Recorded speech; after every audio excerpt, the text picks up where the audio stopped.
Պարոն Գալստյան, ինչ դիտարկումներ ունեք վերջին օրերին Սամվել Կարապետյանի շուրջ տեղի ունեցող իրադարձությունների հետ կապված, մարտով ապրում է Ռուսաստանում, իր գործունեությունը հիմնականում ծավալում է Ռուսաստանում, այստեղ գալիս քաղաքական հայտարարություններ է անում, որ եթե այստեղի ուժերին չհաջողի, իրենք իրենց ձևերով կմիջամտեն, ինչ կարծիք ունեք։ Նախ ես դրան նորմալ չեմ վերաբերվում, շատ շնորհակալություն Սամվել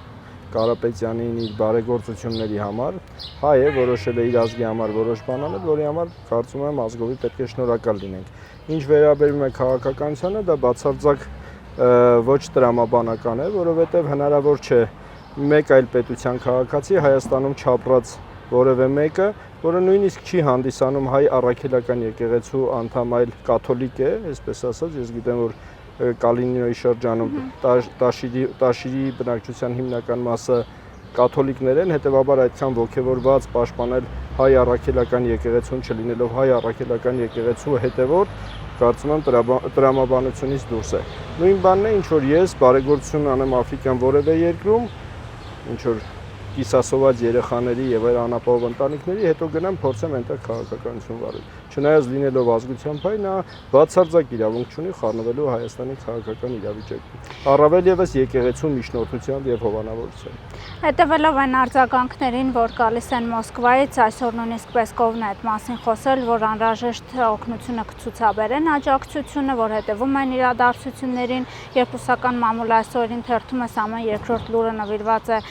Սամվել Կարապետյանին, Զախարովան է արձագանքել շոու բիզնեսի ներկայացուցիչներ։ Մենք կարող ենք սա դիտարկել Կիրիենկոին Հայաստան ուղարկելու եւ իր գործունեությունը այսպես արտացոլելու շրջանակներում։ Անկեղծ ասած, մի քանի տարի առաջ նման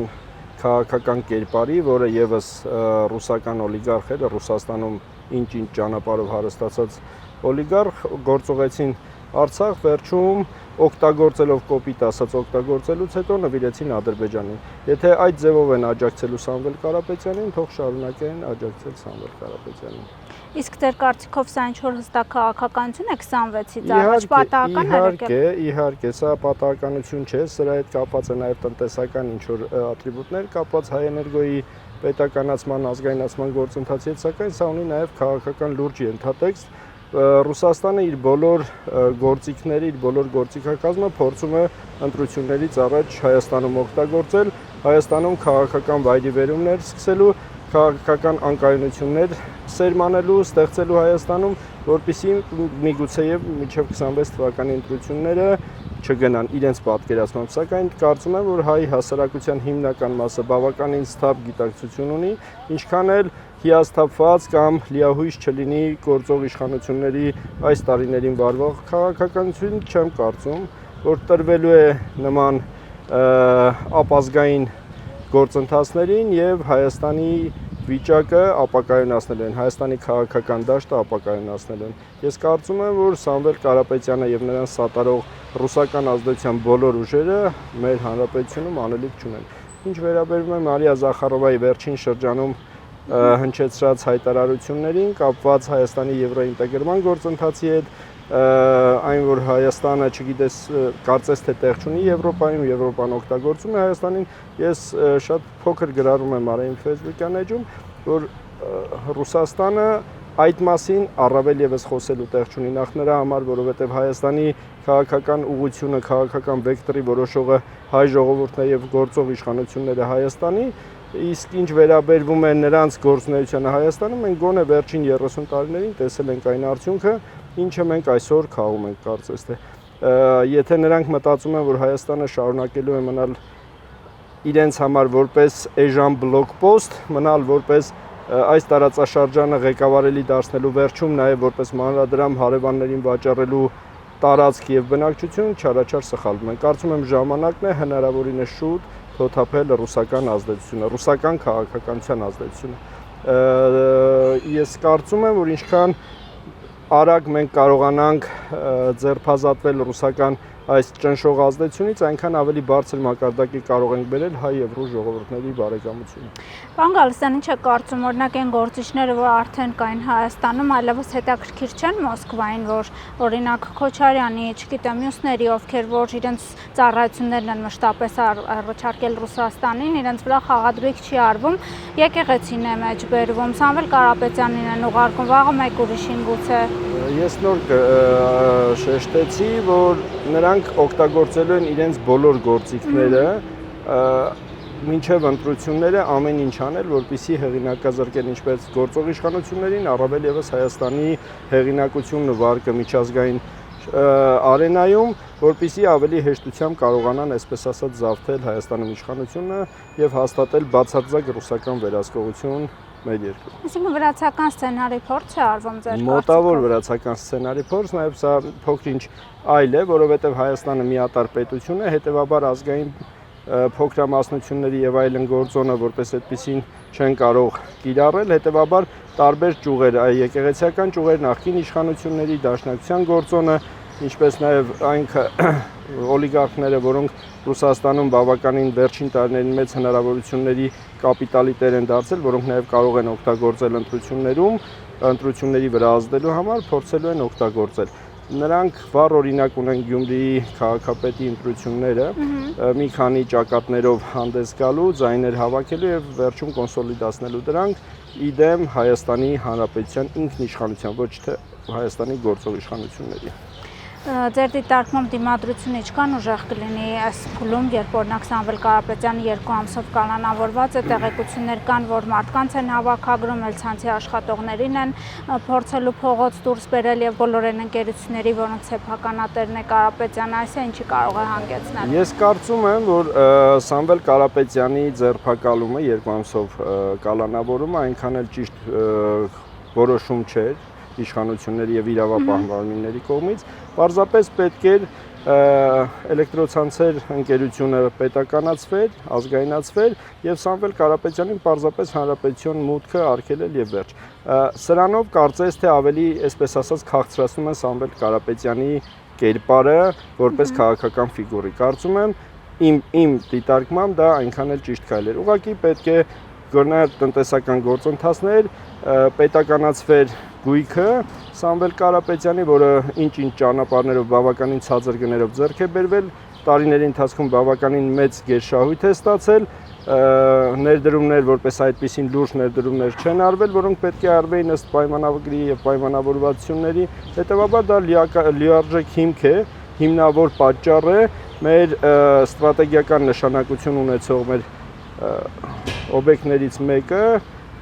Հայ էներգոն դարձնել պետական, որը հետագա ճակատագիրն արդեն պարզ կլինի։ Ես կարծում եմ, որ Սամվել Կարապետյանի ուղղակի Հայաստանից դուրս հրավիրելը եւ մուտքը Հայաստանի Հանրապետություն արգելելը շատ ավելի խելամիտ քայլ կներ, քան Սամվել Կարապետյանի ձերբակալումը։ Վարչապետը խորհրդարանում խոսեց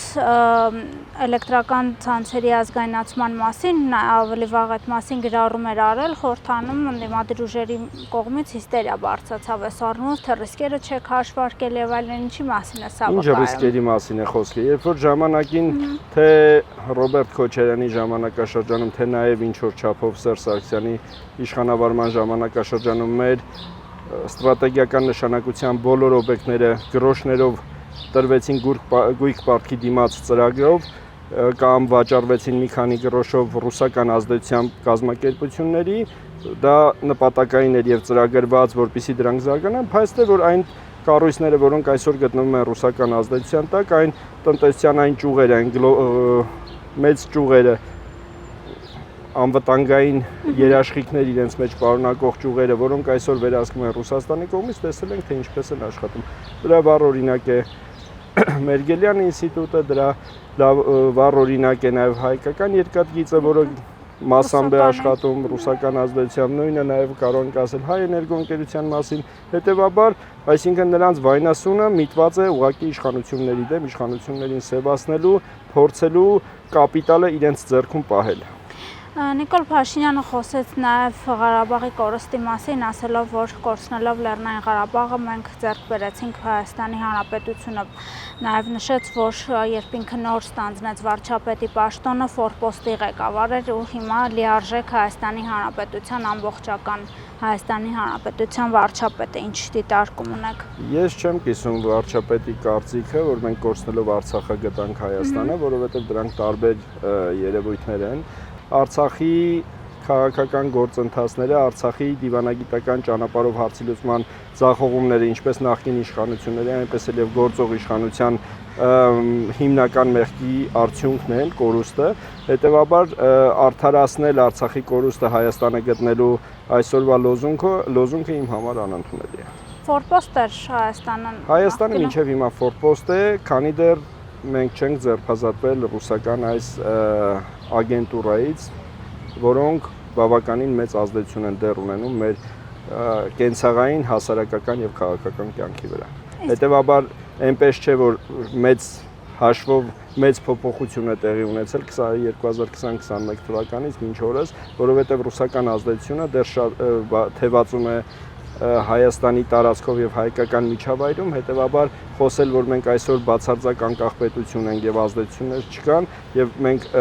ֆորպոստից վերածվել ենք անկախ պետության, այդքան էլ իրականությանը ըստ ից չի։ Բայց կան քայլեր, որոնք այս իշխանությունները արել են նախկին Իհարկե արվել են, որը չես համեմատի ոչ 18-20 թվականների, ոչ առավել եւս դրանից առաջ իշխանավարման շրջանում, տարբեր նախագահների իշխանավարման ժամանակաշրջանում տեղի ունեցող քաղաքական իրավիճակի, որովհետև այն ժամանակ բացարձակ տոտալիտար վերահսկողություն կար Ռուսաստանի կողմից, ամբողջությամբ թելադրվում էր քաղաքականությունը Ռուսաստանի կողմից, այսօր այդ ազդեցությունը անհամեմատ թուլացել է, սակայն դեռ մեր երկիրը անկախ պետության չի վերածվել ֆորպոստից լիարժեք։ Օրինակ դուք կհիշեք, որ Ռոբերտ Քոչյանը կամ Սերժ Սարգսյանը կարող գնալ, իհարկե Քոչյանի օրոք դեռ ԵՏՄ անդամ չենք, բայց չգնային ու չմասնակցեին Պուտինի մասնակցությամբ Եվ Ռոբերտ Քոչարյանը, եւ Սերժ Սարգսյանը, եւ ինչու՞ չէ նաեւ նրանց նախորդը բացարձակապես նշանակվել են եւ այստեղ Հայաստանում իշխանություն են ստանձնել Ռուսաստանի անմիջական մասնակցությամբ եւ հովանավորչությամբ եւ բացարձակ վերահսկողության տակ են եղել ռուսական քաղաքականության։ Հետեւաբար նրանց համեմատել գոնե այսօրվա ունեցած իշխանությանը ճիշտ չի լինի, չնայած ասեմ, որ այս իշխանությունը եւս բացարձակ ձերբազատված չէ ռուսական ազդեցությունից եւ թելադրանքներից։ Միգուցե կան վախեր, միգուցե կան այնպիսի վտանգներ եւ ռիսկեր, որոնք չեն բարձրաձայնում իշխանությունների կողմից, սակայն այո, այսօր էլ բացարձակ մենք չենք թոթափել ռուսական ազդեցությունը, որովհետեւ տեսնում ենք նշանակումներ, կադրային քաղաքականություն ոչ ճիշտ, որոնց այսպես ասած թելերը տանում են դեպի ռուսական ուժերը, ռուսական ազդեցության դաշտ։ Հետևաբար կարծում եմ, որ անելիք շատ կա եւ ինչքան հնարավոր է արագ եւ խելացի եւ ճկուն քաղաքականության արդյունքում մենք պետք է ձերբազատվենք ոչ թե Ռուսաստանից, այլ Ռուսաստանի ազդեցությունից։ Այս մեկ տարին ձեր կարծիքով միջև ընտրություններ, ես ինչու եմ անդադ շեշտում, որովհետև ակնհայտ է, որ ռուսական ազդեցությունը շատ որոշիչ դեր է ունենալու ընտրություններում։ Համաձայն եմ, դրա համար իշխանությունները դրա մասին պետք է ավելի վաղ մտածեին եւ այս գործընթացները չբերեին հասցնեին ընտրությունների շեմին ընդամենը 1 տարի մնացած, որովհետեւ այն 5 տարիները սկսած 21 թվականից բավականին ժամանակ էր մաքրելու ռուսական ազդեցության այն գործակալներին, այն ոլորտներն ու այն տնտեսության ճյուղերը, որոնք վերահսկվում են Ռուսաստանի կողմից, պետականացվեին, ազգայնացվեին, որպեսզի այսօր այս խնդրի առաջ կանգնած չլինենք։ Դա վերաբերում է նաև եկեղեցուն, ոչ թե եկեղեցուն, այլ եկեղեցու պարագլուխներին, այսպես ասած, եկեղեցականների վերնախավին, որը կարծես թե կապ չունի հայ առաքելական եկեղեցու իրական վիճակի եւ երևույթի հետ։ Չմոռանաք հավանել տեսանյութը եւ բաժանորդագրվել Civic AM-ի YouTube-յան էջին։